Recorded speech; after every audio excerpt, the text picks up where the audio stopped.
Welcome back, everybody, to the Ready, Set, Live podcast. I am your host, Captain Rex Whitcamp. Today is a very special day. I have a very special guest up next with us. His name is synonymous in the music and recording and producing industry. He's been on TV. He's been on notable shows. He's had some work produced on some top 40 records, done some sing-alongs and some voiceovers. You will recognize the sound of his voice most likely if you've been anywhere under the last 10, 15 years. A 20-year professional in the music industry. Mr. Leland Grant is with us today. And thanks, Leland. How you doing? Good, Rex. I- Captain Rex. I wanted to How say you doing? thank you. Thanks for being on the show. I'm honored to have you on as my guest, and I'm honored to have just recently met you at our adventures here in the Florida Keys in the diving industry. We can get back to a little bit about that later, but Sure. I see that you're set up there in your studio in Nashville, and what I want to do is just give you the floor. I want you to tell my listeners, who you are, where you come from, and just a little bit about what you do and what your efforts are there and what you're doing in life. Sure. Well, yeah, thanks for having me, man. It's a pleasure. Absolutely. I'm from Cocoa Beach, Florida originally. I was born there and then grew up mostly in Virginia. My family moved there when I was about 5. So I went to college there, high school there, and kind of played in bands my whole life. I was drawn to music. We had a piano in the house. My dad actually played guitar. So I would watch him play classical guitar. I tried to pick it up, and my mom would put on records, Beatles, Tom Petty, George Thorogood and the Destroyers. And I would sort of play along and end up singing along. Somewhere along there, I found I had an ear for playing what I heard. So I was able to listen to a song and then go sit at the piano and figure out the chords, which helped me as I moved forward. I was able to really pick up an instrument that I might not have played before and play it. Not great at the first time, but enough to where I could get excited about music and go, oh man, this is neat. Maybe I should figure out how to play guitar and take lessons. So I took piano lessons, self-taught on guitar, but fast forward 20 years, I moved to Los Angeles from Virginia after I went to college. And then I ended up in Nashville pursuing songwriting, which led me to build the studio to allow me to record songs that I've written. And then that, again, once you have a studio, people want to come see it. People want to come work there. This is a cool place, I guess. That's what people tell me. And I've been lucky enough to have people come through here and work. That's really it. I think that answers your question. Awesome. Sort of a round and back method to get back to what you originally had as a concept for an idea of what you want to do in life, and Right. Obviously this means that following your passion has led you to a success. And I define for my listeners that success ultimately is defined by the progressive realization of a worthy ideal, and we can get back to that. And really, I just want to introduce today's topics, and I've been on a rant about this lately. It's the 5 tenets, what I like to call the 5 tenets. And a tenet is defined as a core belief of something that rings true for someone or something, a company or an organization. Really a core belief, and we're going to go through why it's important, and everything is in context of figuring out these things that matter most to us in this environment that we're in. 50 million people are out of work, and another 47 million people are slated to lose their jobs to artificial intelligence. We're in a day and age that we've never been before. Yeah. And so it's important right now for people to understand more than ever to invest in themselves. The people that come out of this this era that we're in are going to be the people that invest in themselves, that have sharpened their skills and honed their craft. And it's important right now to focus on these 5 tenets, okay? To rise above mediocrity, to elevate one's standards, to visualize the best versions of ourselves, to live up to our potentials, and then give purpose for that ultimate potential that we all have. And so, taking it from the top, Leland, I want you to speak to the first tenet here, and this is rising above mediocrity. Obviously, you have a great production studio there, which has to do, and I know you told me a little story off air about how you felt an opportunity come about because of that, how you could rise above mediocrity. Tell me about that. Right. Well, something I wanted to say that I thought about when you sent me the list of the 5 tenets was that I was led to my potential by going through those 4 things in a roundabout way. For me, the first part, before I could rise above mediocrity, I think I had to see what the potential was, almost like not a cart before the horse sort of thing, but going, man, I could be a musician full time. Yeah. So then you look around and you're like, man, all my friends are like, I waited tables. I worked manual labor building tents. I've, been running dive boats with you. So Yeah. one of the things I think is important is at the very beginning, mediocrity has such a negative connotation to it. Maybe it's almost mediocrity, but it's almost where we are right now and where do we want to go. And you have to see that there's potential. But the potential for me was listening to my heart and going, man, I love these songs and I love being able to sit down at the piano and play the piano. So, oh, sorry, my screensaver's going off. But That's all right. but that was me going, man, I had friends who were like, oh man, you can't be in a band. You're never going to make money doing that. I'm going, well, yeah, the haters. Yep. haters. Yeah. Yeah. And Yeah. I had some friends who were like, well, you can make money, but this is how you have to do it. You got to be in a cover band. You got to play in these clubs, and these are the 50 songs you get to do. And, I'm going, man, why can't I go do TV shows? Why can't I do voiceover work? Exactly. Really about me saying, sort of like, life's what you make it, man. Life's your oyster, Absolutely. Absolutely. The only barrier to entry is yourself. Now, that's great. Yep. You might go, I work with people who are like, I want to be the singer. And they come in and I'm like, okay. They're like, well, what do you think? I say, well, have you ever had a vocal coach? No. I'm like, okay, you should go get vocal coaching because you got I believe everybody can sing. They just got to learn. Everything I can do or play, I've either taken lessons or taught myself or watched, like you said, unprecedented time. How much content is there on YouTube to learn about? Yeah. So, full circle to answer your question. Rising above mediocrity, you got to fight battles. You're going to hit roadblocks. And one of the things we were talking about off air was when I went to college, I went to Old Dominion University in Virginia. Mm-hmm. And when I was in high school, I was very inspired by my band teacher and Mr. Jenkins. Mr. Jenkins was super inspiring, but for me, he pushed you by being super direct, and not that nothing was ever good enough, but what you were playing right now wasn't as good as you could play. Maybe that's a way to say it. So Mr. Jenkins pushed all of us. And to be honest, I went into college wanting to follow his steps and be a music teacher, be a band director for a high school.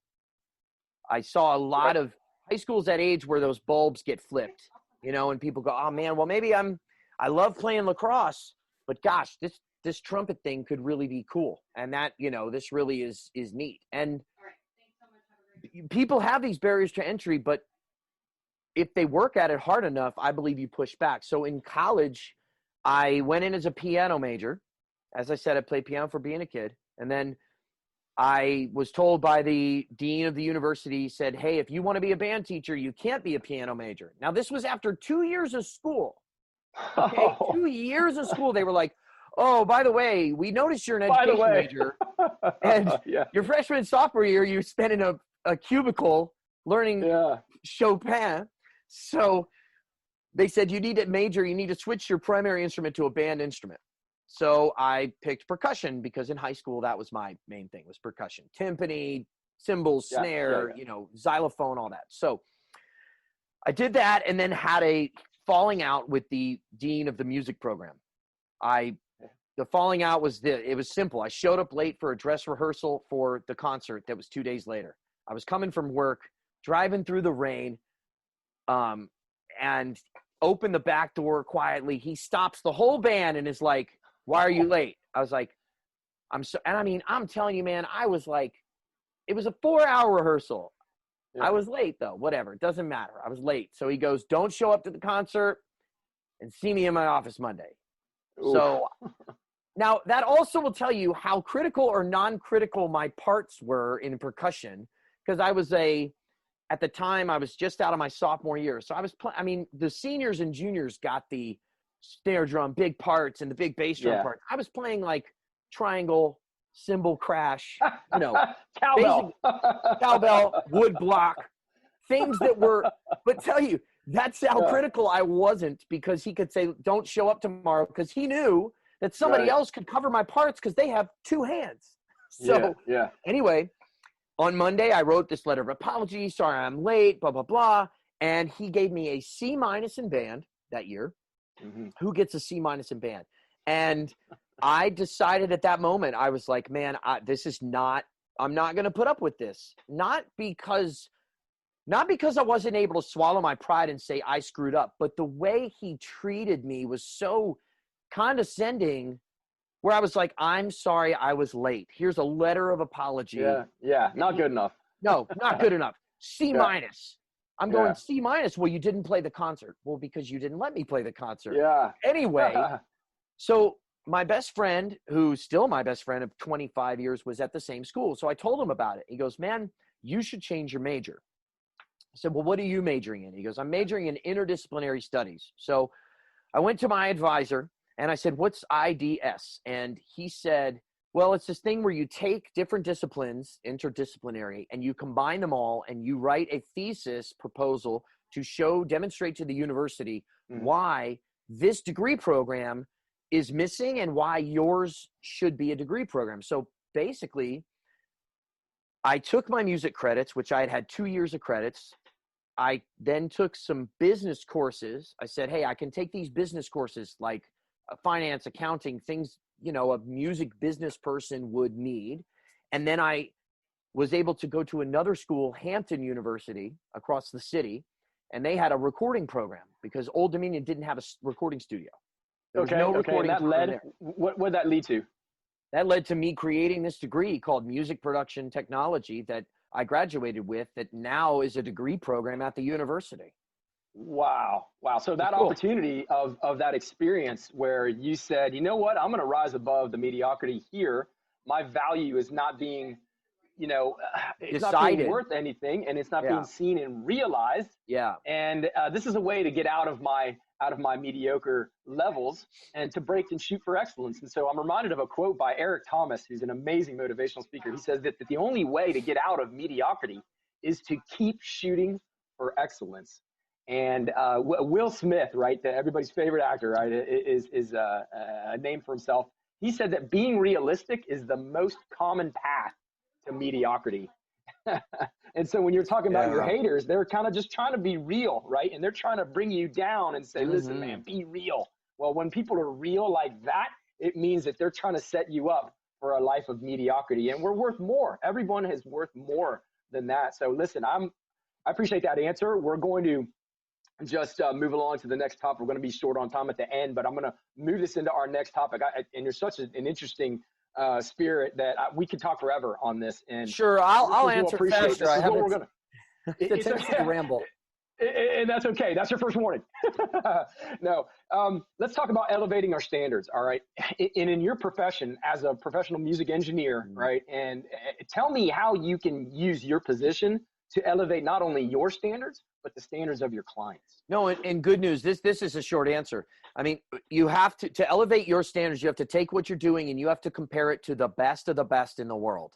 So for my standard, if I want to be a songwriter, if I need to know if my song's good, all I need to do is turn on the radio and go and we're talking commercial songwriting here. So indie, stuff like that, maybe instrumental music, sort of stuff that's not in the public pop eye. But when I say, if I'm going to write a pop song or a country song or a rock song, I'm looking at people like Billie Eilish, Drake, Keith Urban.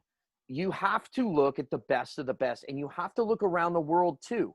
There's a girl in China named Tata Young who is Britney Spears in China, and she sells 25 million records a year. Nobody does that these days. So if you're not comparing yourself to that, so I was just mixing a track before we got on this podcast.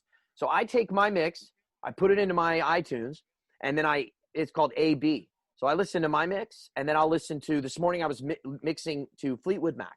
So Fleetwood Mac, one of the most iconic acts of all time. I'm comparing my mix to their mix. So you have to, and I mean, in my opinion, my mix will never be as good as their mix, but I'm going to shoot for that. That's Absolutely. my goal. Yeah. And the other thing that I do all the time is I always send mixes and songs and productions or tracks or beats, whatever. I check my peer group. I have friends, so I go, hey, man, can you put an ear on this mix real quick? And vice versa. People send me, hey, will you put an ear on this? Yeah. And I go, vocal's a little hot, a little loud, And for my clients, same way. Clients come in, it's a little tender with that because they are hiring me to work for them, but you do it with questions. I say, hey, what's your goal for your project? Oh, I want to be, like as big as Justin Timberlake. I go, okay, well, I don't think your song is there yet. And then immediately, well, what do you mean? What's not there? Well, so now I need to dissect it and get detailed of going, well, this lyric here is, Justin wouldn't say, you know what I mean? Just something. Yeah. So in essence, you're not apologizing for, you're adding a professional element as, being the hired producer, but you're also reaching out to a peer group that's going to elevate your standards. So you're elevating your own standards. You are elevating the standards of your clients, saying, listen, you're not there yet, but we can get you there. All right. Yeah. But then you're also reaching out to your support channels and saying, listen, open mind, open feedback.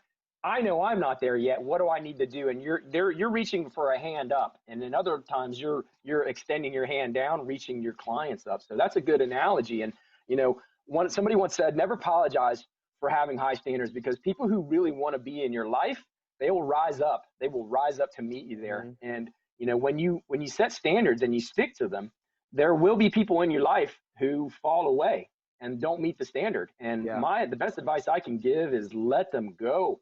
Yeah. Let them go or be dragged like an anchor. They're gonna anchor onto your wagon and they're gonna drag you down. And so once they're gone, they're gone. I have what I call. Let me add something there, Rex, if you don't mind. Yeah, sure. It's interesting because I think I would say yes, let them go. However, the caveat, and I know you believe in this, you can never count anybody out. No, people can change. I've had people that have come in my life, and at the time, their stuff wasn't at the level it needed to be. And I'm saying, man, I remember one writer specifically, I won't mention them, but they are a massive success now. And we were writing a bunch, and I felt that I was sort of coming down and writing songs on the level that they felt great about. But at the time, those songs weren't great.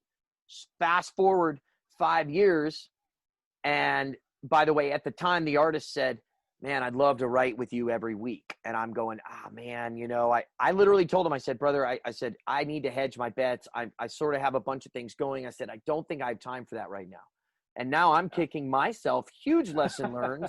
But again, this happens to 1 out of 50 people, but this guy went and worked his butt off, and he's got #1 songs now. And I'm going, man, I really should have been writing with him every week. Yeah. But at the time, it was just different. And when we, our stars right across, it just wasn't right. Let go or be dragged. But in the demanding world where you have to elevate your own standards, some people will either push you up the ladder or they will drag you down the ladder, and you have to make that determination. And I don't count people off and out of my life. I know you don't. Because people can change. We all can change, and because we're all about this. If once someone realizes they can do the same, guess what? Our door's back open. Let's have a conversation, and let's get it on to get it on.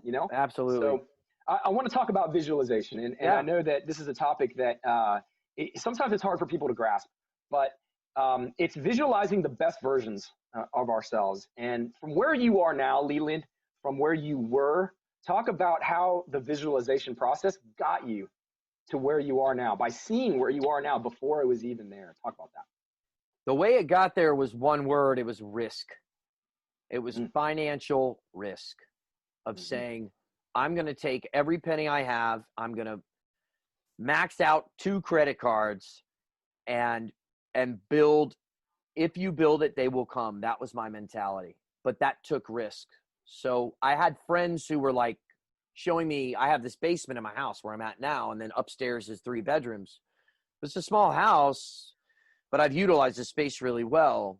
And friends of mine were saying, dude, you should go down there and like move your little laptop thing down to the basement and spread out. You could put this in this room, this in this room. And to be honest, it was friends at the time who helped and pushed me. And the first day we did it, my friend was like, look, we're moving all your stuff downstairs. Here's what we're going to do. So actually, I was able to see the end goal, but I wasn't able to see that first push me off the ledge. Yeah. But I wasn't resistant to it. My friend was here. He goes, dude, come here. We're moving the couches, because down here was like this little theater room sort of thing. So we moved the couches and we put my desk that was upstairs down here. And as soon as the desk was down here, because I just didn't think I didn't see it fitting logistically, okay. You know, the shape of the room and everything. But as soon as the desk was down here, I was like, I had this light bulb moment where I was like, there wow, it was. Yeah. There it was. And I was like, this could go over here, this could go over here. And then this, and I, you know. Then it came about. See, your friends looked at you. Your friends looked at you with the eyes of a man called Girder, who said, look at a man for what he is, and he only gets worse. But look at a man for what he could be, and then he becomes what he should be. Just by the simple act of believing in you and putting a desk in a room brought about the visualization necessary to get you to where you're at now. I mean, it's a cool thing. And so I'm reminded, there's a quote by Abraham Hicks. It says that, you know, you're more productive by doing 15 minutes of visualization than you are from doing 16 hours of hard labor.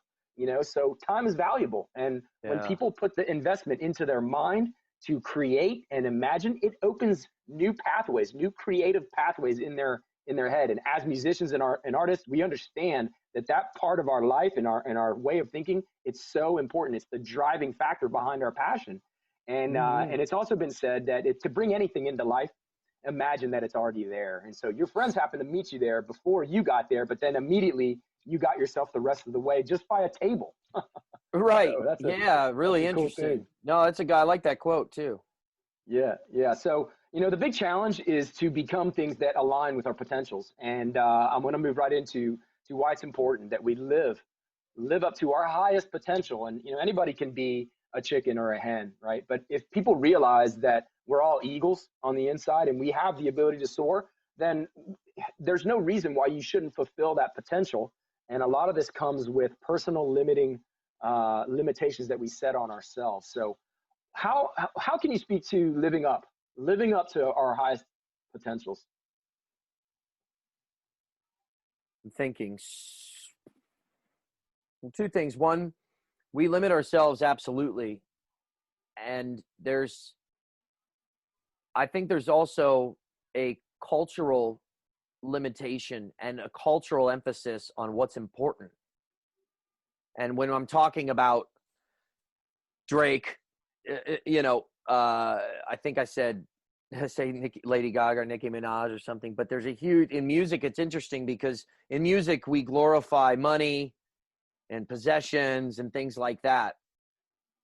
I think people really, if they can get past that and realize that those things aren't really success, then they can look at what is my potential, what actually makes me feel fulfilled.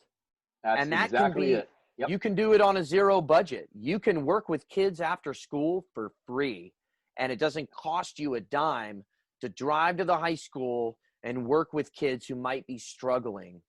And it's cyclical, right? If your parents struggled a lot, then you might have grown up in a household that was riddled with things like anxiety over money and could be negative things, aggression, violence, things worse than that. So I believe it's about breaking that cycle and trying to sort of take where people that you came up with are, maybe your parents, and maybe it wasn't the best situation. At least a lot of friends of mine come from nothing. And I was pretty fortunate However, I had different struggles. We all have struggles. Everybody's fighting a battle that you know nothing about until you ask Exactly. them. So to me, it's about realizing that maybe potential isn't what society and everything's telling you potential is. Maybe potential isn't, oh, you need to be married by 25, have a kid by 28, you need to have a 2-bedroom house and a dog, because that's what the cover of Home and Garden magazine says, or that's what, Brad Pitt, you want Brad Pitt's life. Brad Pitt's got struggles. They're just different struggles. So realizing your potential is your potential. Does that make sense?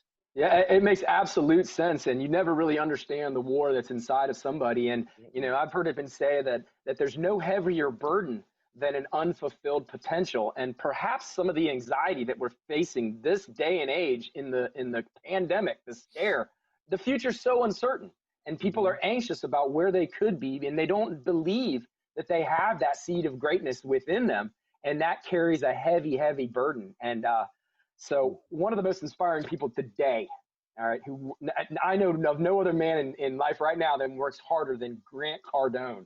And he says that treating success as an option, it's one of the major reasons why more people don't create it for themselves. And it's why most people don't even get close to living up to their full potential.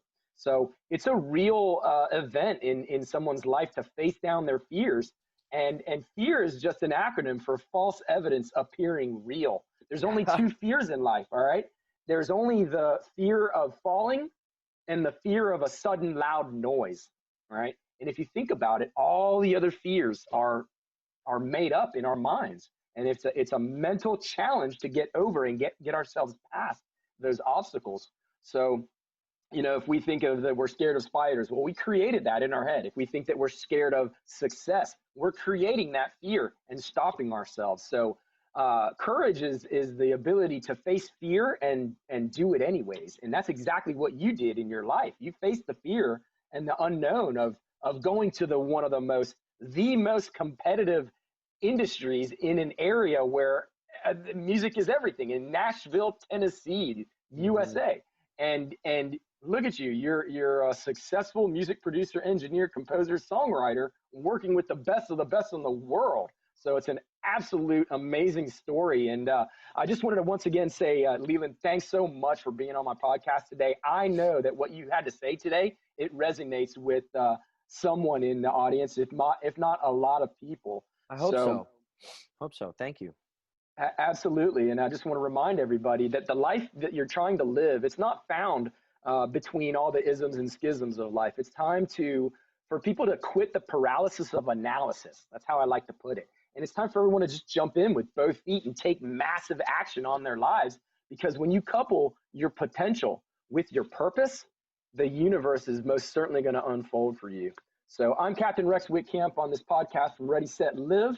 I want to thank our guest today, Leland Grant of Southlight Studios. I'm going to put a couple links above and below, maybe to the side. Look around, like, tag, and share your network. And I hope you found some inspiration with this podcast. And I want to wish you a good day, the rest of the day, sir. And I'll talk to you later. See you, Rex. Thanks, pal. Take care. Thanks again.